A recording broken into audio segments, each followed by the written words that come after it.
دفنے کی جگہ کا، دفن ہونے کی جگہ کا تعین ہو چکا ہوتا ہے۔ لہٰذا میرے میٹھے میٹھے اسلامی بھائیوں، ہمیں بھی اللہ تبارک و تعالیٰ کی بارگاہ میں رجوع کرنا چاہیے۔ بہرحال دونوں بچوں کے لیے یہ ضرور ہے کہ مرنا ہم نے ہر سب نے ہے، مگر انہوں نے ماہ رمضان کا مہینہ پایا، اور علماء فرماتے ہیں کہ جو رمضان المبارک کے مہینے میں مر جائے اس سے سوالات قبر نہیں ہوتے۔ اب یقیناً ہم اچھی بات پر ہی محمول کریں گے، کوئی بات بھی ہوتی ہے تو اسے اچھے انداز سے لیا جاتا ہے، اس نے زن پر لیا جاتا ہے۔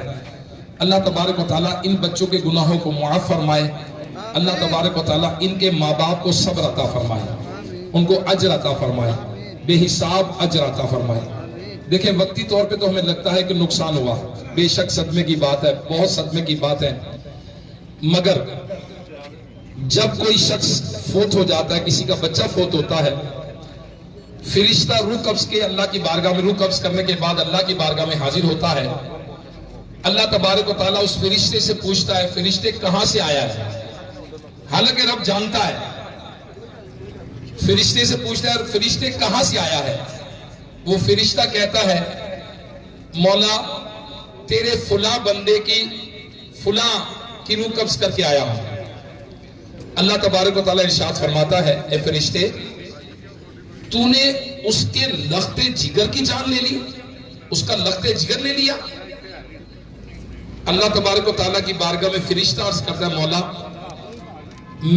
مجھے تیری قسم میں اپنی مرضی سے نہیں گیا، میں تیرے حکم سے گیا ہوں، میں نے جو بھی کیا تیرے حکم سے کیا ہے۔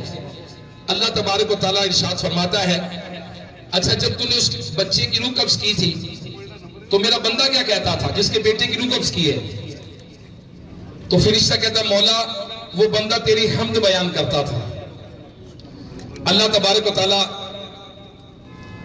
اس فرشتے سے کہتا ہے اے فرشتے گواہ ہو جاؤ میں نے اس کے گناہوں کو بخش دیا ہے اور اس کے لیے جنت واجب کر دی ہے۔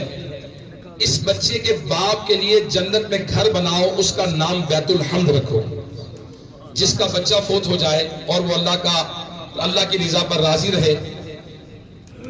میرے میٹھے میٹھے اسلامی بھائیوں، یقیناً موت ایک دن سب کو آنی ہے اور موت کا وقت بھی متعین ہے۔ اللہ تبارک و تعالی ہمیں اس کے لیے اچھی تیاری کرنے کی توفیق عطا فرمائے۔ میں اپنے تمام بھائیوں سے گزارش کروں